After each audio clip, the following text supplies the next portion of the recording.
In the world of crossovers, there are many heavyweights. Marvel vs. Capcom, Batman and Scooby-Doo, Allen Iverson and Michael Jordan.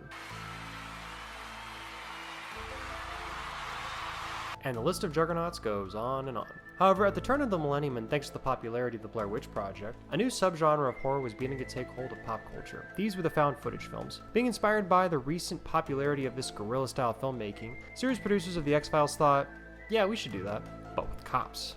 Thus, one of the most criminally underrated crossovers in history was born, X-Cops. This was the time X-Files crossed over with cops.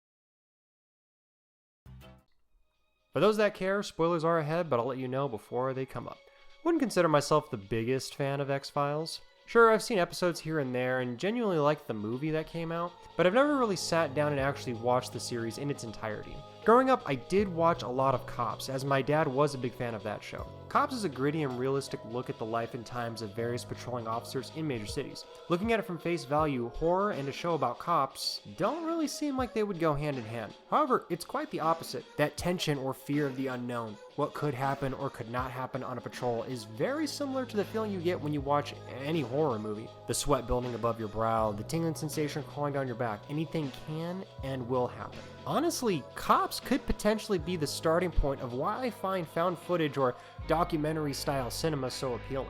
Films like Cloverfield, Paranormal Activity, and even mockumentaries like Troll Hunter find a way of taking these fantastical elements and making the audience really feel like they're a part of that event, bring it to the quote-unquote realistic setting. So combine the grit and reality of Cops with the mystery and horror of the X-Files, you get a recipe for one of the best pieces of crossover television in history. I only recently saw this episode for the first time a few days ago, and it's been so fresh in my mind I needed to talk about it. Talk about some of the plot, some interesting parallels between this and another movie I saw for the first time recently, and with this being an episode of the X-Files, the ominous villain of the week, and a few theories I had towards the villain or villains themselves. The episode X-Cops was released on February 20th, 2000. This was a little less than a year after the release of the Blair Witch Project. Blair Witch wasn't the first found footage horror film, but it helped popularize the subgenre of horror in the many years that followed. X-Files rode that wave and decided to finally make their gritty found footage-esque episode, which came out right at the peak of the Blair Witch's popularity. Now, X-Cops wasn't found footage, however, the guerrilla-style camera work mixed with the quote-unquote real-life scenario and setting were still heavily inspired by the Blair Witch Project. Funny enough, an episode similar to this was pitched back during the 4th season, however, with the series being on fire, they weren't really willing to take any sort of big risks. It wasn't until many years later that the series creator Chris Carter was given the thumbs up to put this episode in production. At the time, many felt the X-Files were kind of on their last leg, and at that point were willing to let the creators essentially do whatever the hell they wanted to do during the season. They were wrong.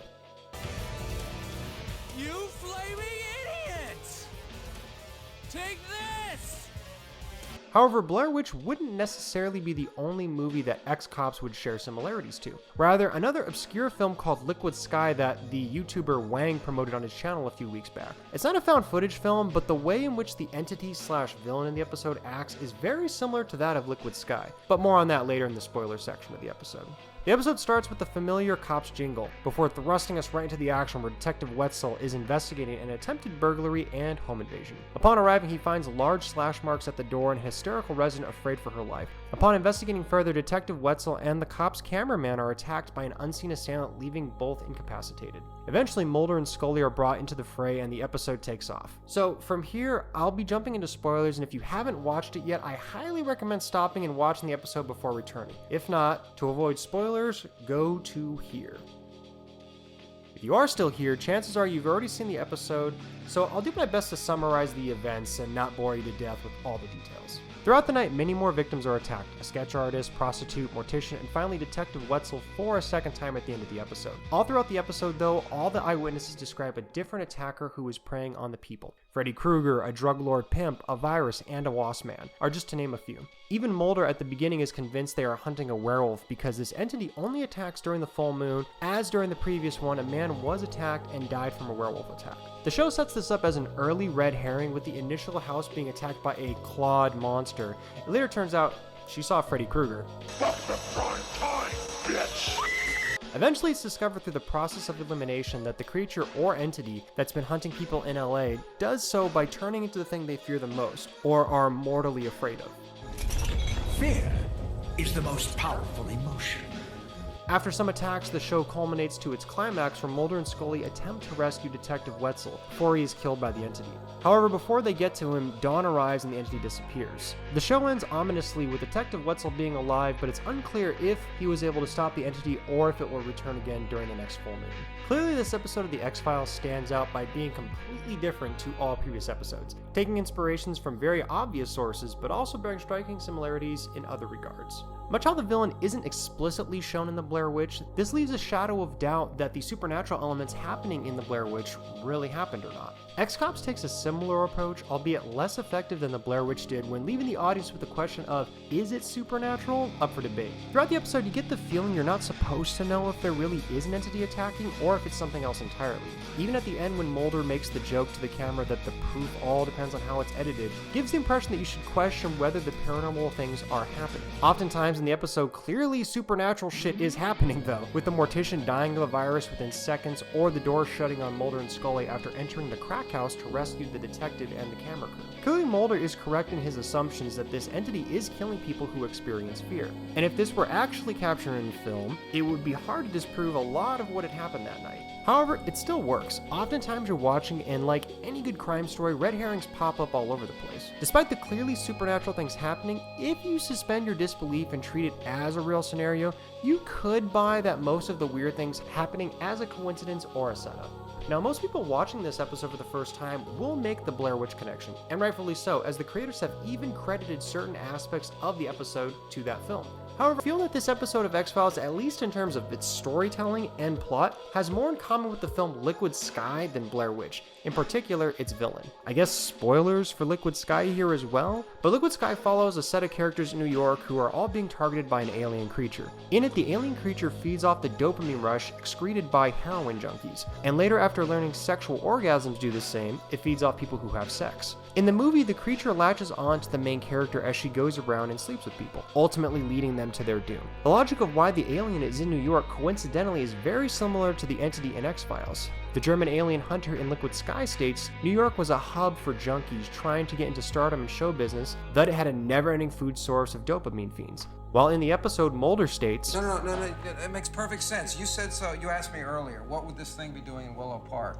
Well, where else would it go but a high-crime neighborhood, somewhere where people live behind barred windows and are afraid to go out at night? Now, after watching this episode, it's easy to look at the story and say, okay, it's clearly just a random monster running around eating people. Certain critics have even noted that the story plays out with the unreliable narrator trope. However, the episode likes to throw out red herrings on what or who the monster could actually be, and what fun is it just saying that it's just a random monster? So instead I looked at all the potential red herrings, and for fun thought, if there was an actual villain among the unreliable witnesses, I think I know who it might be. And the potential red herrings are what really sell this episode. Everyone from the rookie cop, who was the only one to be attacked twice, to the married couple who, despite coming in close contact with victims and exhibit all the symptoms to be attacked, are never touched. Funny enough, after watching it the first time, I felt like no one could really have done it. Then after watching it again for the second time to work on this video, I came up with a potential theory. At first I thought maybe Detective Wetzel could have been the entity, as he was the only one there when Shantara was killed. Except the bullets he fired at the entity all said to have hit its target, with no ricochets, which means he couldn't have just fired at a car. Also, when he showed up to the initial attack of the evening,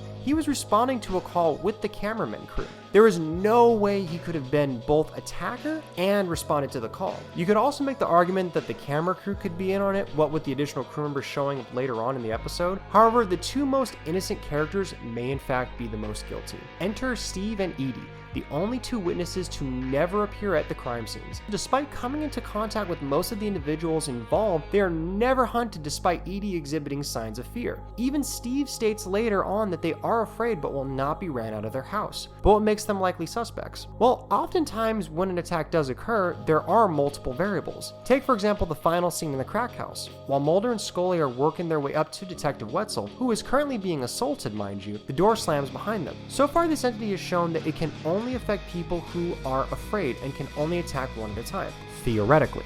Then how did this door shut while still attacking Wetzel? There had to have been a second person helping. The only two characters shown together, quote unquote, are Steve and Edie. Still not convinced? Well, let's look at the show's story style, the unreliable narrator. When Steve and Edie are first met, Edie acts so over the top in order to take attention away from the fact that they are suspects, using it under the guise of Edie wanted a television show about themselves. Steve comments he called the cops because he saw the sketch artist acting so crazy. So why would they call the cops? Clearly to keep the heat off of them, seeing as how they made a kill right outside of their house. Complicating things was Shantara, who witnessed the murder and got away. My guess, Steve killed the sketch artist while Edie failed to kill Shantara, hence why they were fighting later. So to kill two birds with one stone, and seeing an opportunity to spread more fear, noticing that there is a camera crew with them, after Mulder and Scully catch Shantara, they purposefully wait to attack both Detective Wetzel and Shantara, killing her, making Wetzel a suspect, and continue to spread fear in the neighborhood. Remember, Steve said they were afraid earlier, but won't be forced out of their home. This could be seen as a declaration of defending one's home,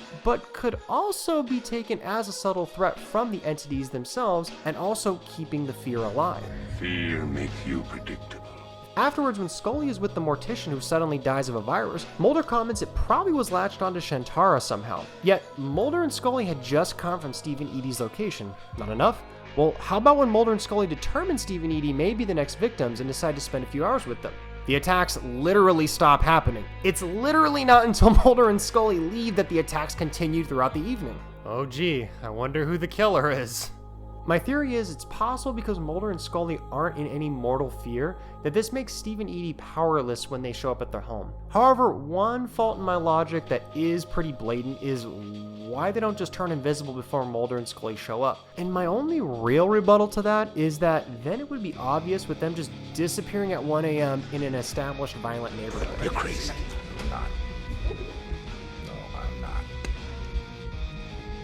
Fun side note, I googled the name Steve and Edie, and they may actually be based off, or at least a reference to these famous duet singers named Steve and Edie.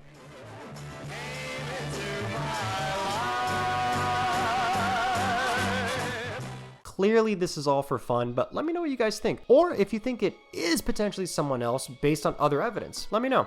During its initial release, the episode garnered overall positive praise. While most critics enjoyed the premise and crossover appeal of X-Files and Cops, other critics mostly just looked at it as a gimmick and a novelty at best. However, as time has gone on, it has become one of the most well-received episodes of the season. Looking at the ratings and other episodes from that season, in my opinion, this was the episode that saved the series. They took a chance and gave the series the shock to the system it needed. Sure, the crossover is a bit gimmicky, but it still manages to deliver on scares with a frightening as hell premise in a believable setting. Look at it this way, at the very least, they took the X-Files series and made it plausible in a realistic setting. If you haven't watched the episode, even if you aren't an X-Files fan, I highly recommend it. As a showcase in guerrilla-style filmmaking with a budget, it is a masterclass. So, is X-Cops the best crossover in history? Maybe, it's definitely up there. Truth is relative, but the truth is definitely out there. Hey everybody, thanks for sticking around and watching the video. Genuinely appreciate that. Wanted to give a quick shout out to Jammin Sam Miller. He was the one that did the track Abandoned Laboratory on the video today.